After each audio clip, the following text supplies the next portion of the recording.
ಆಕಾಶವಾಣಿ ಪ್ರದೇಶ ಸಮಾಚಾರ ಓದುತ್ತಿರುವವರು ಸುಗುಣಾ ಸತೀಶ್. ಮುಖ್ಯಾಂಶಗಳು. ಕಾರ್ಕಳದಲ್ಲಿ ಡಾ ಬಿಆರ್ ಅಂಬೇಡ್ಕರ್ ಕಟ್ಟಡ ಉದ್ಘಾಟನಾ ಸಮಾರಂಭ, ಮುಖ್ಯಮಂತ್ರಿ ಸಿದ್ದರಾಮಯ್ಯ ಭಾಗಿ. ತುಮಕೂರು ಜಿಲ್ಲೆಯ ವಿವಿಧೆಡೆ ರೈಲ್ವೆ ಕಾಮಗಾರಿಗಳ ಪರಿಶೀಲನೆ ನಡೆಸಿದ ಕೇಂದ್ರ ರೈಲ್ವೆ ಖಾತೆ ರಾಜ್ಯ ಸಚಿವ ವಿ ಸೋಮಣ್ಣ. ಕಾಡಾನೆ ಹಾವಳಿ ಮಾರ್ಗಸೂಚಿ ಹೊರಡಿಸಿದ ಚಿಕ್ಕಮಗಳೂರು ಜಿಲ್ಲಾಡಳಿತ, 12 ಗ್ರಾಮಗಳಲ್ಲಿ ನಿಷೇಧಾಜ್ಞೆ ಜಾರಿ. ಮತ್ತು ರಣಜಿ ಟ್ರೋಫಿ 2ನೇ ದಿನದಾಟದಲ್ಲಿ ಕರ್ನಾಟಕ ವಿರುದ್ಧ ಮೊದಲ ಇನ್ನಿಂಗ್ಸ್ ಮುಂದುವರೆಸಿರುವ ಜಮ್ಮು ಕಾಶ್ಮೀರ. ಉಡುಪಿ ಜಿಲ್ಲೆಯ ಕಾರ್ಕಳ ತಾಲೂಕಿನಲ್ಲಿ ಇಂದು ಹಮ್ಮಿಕೊಳ್ಳಲಾಗಿರುವ ವಿವಿಧ ಅಭಿವೃದ್ಧಿ ಕಾರ್ಯಗಳ ಉದ್ಘಾಟನಾ ಕಾರ್ಯಕ್ರಮದಲ್ಲಿ ಮುಖ್ಯಮಂತ್ರಿ ಸಿದ್ದರಾಮಯ್ಯ ಪಾಲ್ಗೊಂಡಿದ್ದಾರೆ.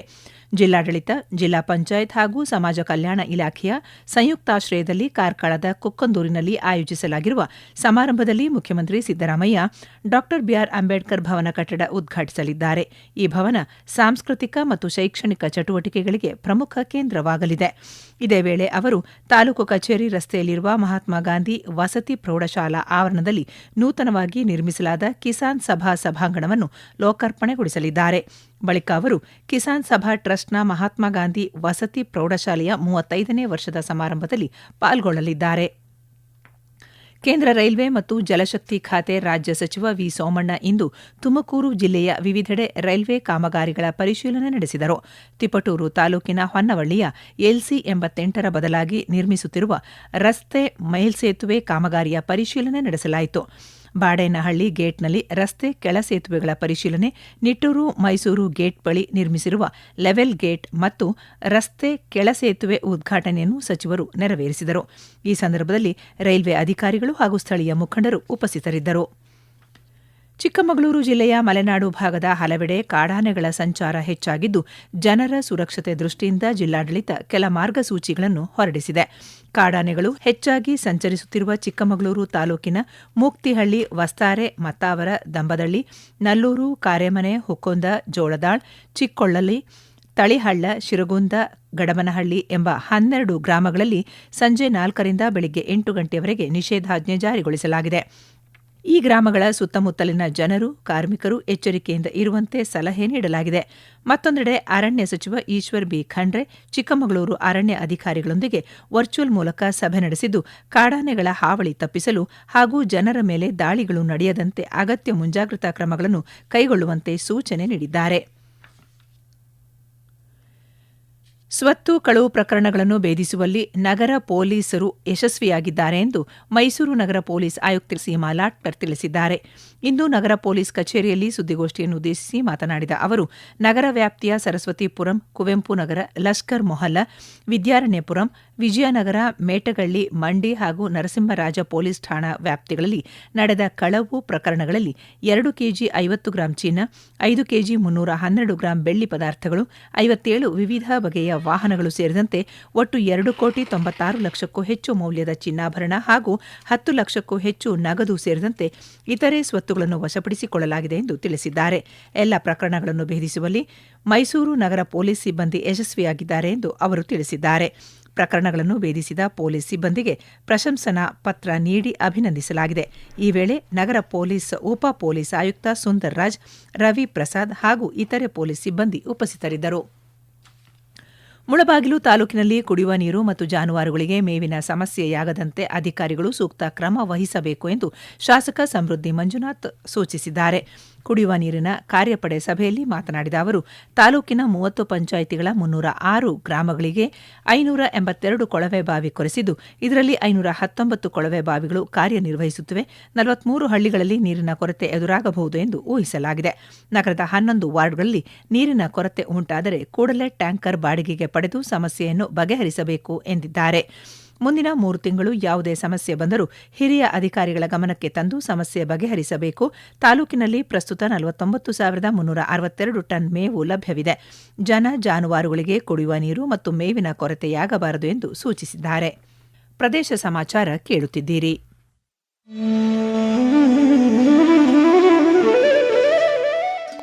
ನಿಮಗೆ ವರದಿಗಾರಿಕೆಯ ಕೌಶಲ್ಯವಿದೆಯೇ? ನೀವು ಸುದ್ದಿಯ ವಾಸನೆ ಗ್ರಹಿಸಬಲ್ಲಿರಾ? ಹಾಗಿದ್ದರೆ ಆಕಾಶವಾಣಿಯ ಪ್ರಾದೇಶಿಕ ಸುದ್ದಿ ವಿಭಾಗಕ್ಕೆ ಸೇರಿಕೊಳ್ಳುವ ಅವಕಾಶ ಇಲ್ಲಿದೆ. ಆಕಾಶವಾಣಿ ರಾಯಚೂರು ಮತ್ತು ಚಿತ್ರದುರ್ಗ ಜಿಲ್ಲೆಗಳ ಅರೆಕಾಲಿಕ ವರದಿಗಾರರ ಹುದ್ದೆಗಳ ಆಯ್ಕೆಗಾಗಿ ಅರ್ಜಿಗಳನ್ನು ಆಹ್ವಾನಿಸಿದೆ. ಅರ್ಜಿ ಸಲ್ಲಿಸಲು ಫೆಬ್ರವರಿ 28, 2026 ಕೊನೆಯ ದಿನವಾಗಿದೆ.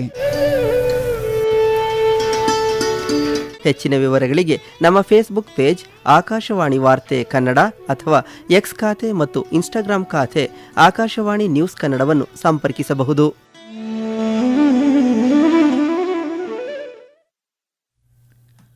ಆಕಾಶವಾಣಿ ಕೇಂದ್ರಗಳಲ್ಲಿ ಕೃಷಿ ಕಾರ್ಯಕ್ರಮಗಳ ಕುರಿತ ಕಿಸಾನ್ ವಾಣಿ ಪ್ರಾರಂಭವಾದ ದಿನವನ್ನು ರೇಡಿಯೋ ಕಿಸಾನ್ ದಿವಸ್ ಎಂದು ಆಚರಣೆ ಮಾಡಲಾಗುತ್ತಿದ್ದು, ನಾಳೆ ಹಾಸನ ಆಕಾಶವಾಣಿ ಕೇಂದ್ರ ರೇಡಿಯೋ ಕಿಸಾನ್ ದಿವಸವನ್ನು ಆಚರಿಸುತ್ತಿದೆ.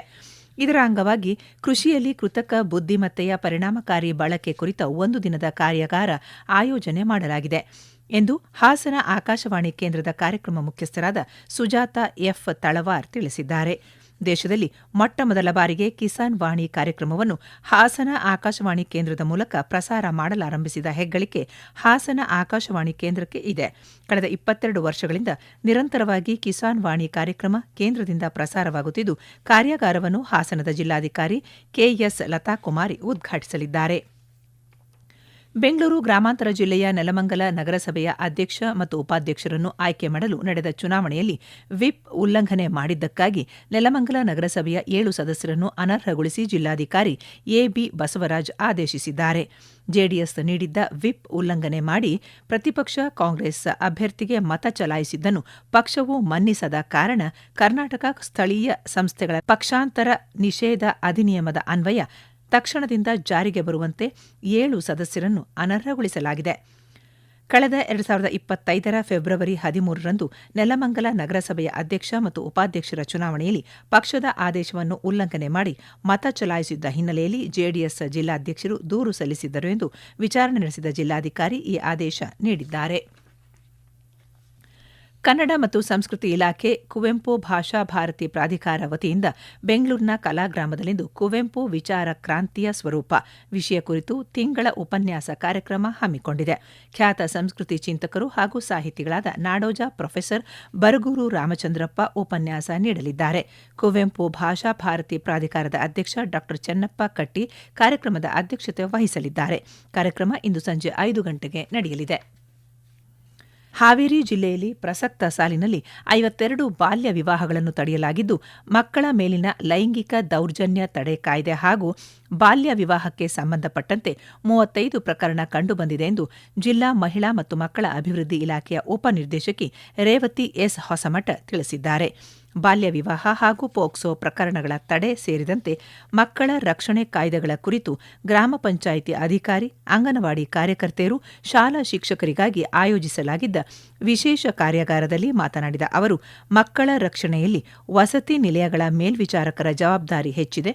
ಜಿಲ್ಲೆಯಲ್ಲಿ 2025 ಏಪ್ರಿಲ್ನಿಂದ 2026 ಜನವರಿವರೆಗೆ 40 ಬಾಲ ಗರ್ಭಿಣಿಯರು ಪತ್ತೆಯಾಗಿದ್ದಾರೆ ಎಂದು ಮಾಹಿತಿ ನೀಡಿದ್ದಾರೆ.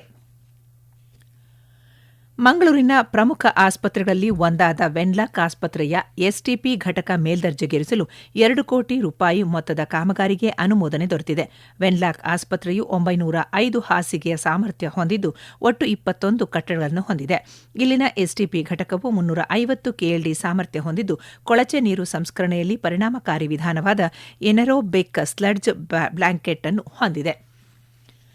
ಹುಬ್ಬಳ್ಳಿಯ ಕೆಎಸಿಎ ಕ್ರೀಡಾಂಗಣದಲ್ಲಿ ನಡೆಯುತ್ತಿರುವ ಕರ್ನಾಟಕ ಹಾಗೂ ಜಮ್ಮು ಕಾಶ್ಮೀರ ನಡುವಿನ ರಣಜಿ ಟ್ರೋಫಿಯ ಫೈನಲ್ ಪಂದ್ಯದ 2ನೇ ದಿನವಾದ ಇಂದು ತನ್ನ ಮೊದಲನೇ ಇನ್ನಿಂಗ್ಸ್ ಅನ್ನು ಮುಂದುವರೆಸಿರುವ ಜಮ್ಮು ಕಾಶ್ಮೀರ ಇತ್ತೀಚಿನ ವರದಿ ಬಂದಾಗ 6 ವಿಕೆಟ್ ನಷ್ಟಕ್ಕೆ 473 ರನ್ ಗಳಿಸಿ ಆಡುತ್ತಿದೆ. ಈಗ ಮತ್ತೊಮ್ಮೆ ಮುಖ್ಯಾಂಶಗಳು. ಕಾರ್ಕಳದಲ್ಲಿ ಡಾಕ್ಟರ್ ಬಿಆರ್ ಅಂಬೇಡ್ಕರ್ ಕಟ್ಟಡ ಉದ್ಘಾಟನಾ ಸಮಾರಂಭ, ಮುಖ್ಯಮಂತ್ರಿ ಸಿದ್ದರಾಮಯ್ಯ ಭಾಗಿ. ತುಮಕೂರು ಜಿಲ್ಲೆಯ ವಿವಿಧೆಡೆ ರೈಲ್ವೆ ಕಾಮಗಾರಿಗಳ ಪರಿಶೀಲನೆ ನಡೆಸಿದ ಕೇಂದ್ರ ರೈಲ್ವೆ ಖಾತೆ ರಾಜ್ಯ ಸಚಿವ ವಿ ಸೋಮಣ್ಣ. ಕಾಡಾನೆ ಹಾವಳಿ ಮಾರ್ಗಸೂಚಿ ಹೊರಡಿಸಿದ ಚಿಕ್ಕಮಗಳೂರು ಜಿಲ್ಲಾಡಳಿತ, 12 ಗ್ರಾಮಗಳಲ್ಲಿ ನಿಷೇಧಾಜ್ಞೆ ಜಾರಿ. ರಣಜಿ ಟ್ರೋಫಿ ಫೈನಲ್ 2ನೇ ದಿನದಾಟದಲ್ಲಿ ಕರ್ನಾಟಕ ವಿರುದ್ಧ ಮೊದಲ ಇನ್ನಿಂಗ್ಸ್ ಮುಂದುವರೆಸಿರುವ ಜಮ್ಮು ಕಾಶ್ಮೀರ. ಇಲ್ಲಿಗೆ ಪ್ರದೇಶ ಸಮಾಚಾರ ಮುಗಿಯಿತು. ನಮ್ಮ ಮುಂದಿನ ವಾರ್ತಾ ಪ್ರಸಾರ ಸಂಜೆ 6:40 ನಿಮಿಷಕ್ಕೆ.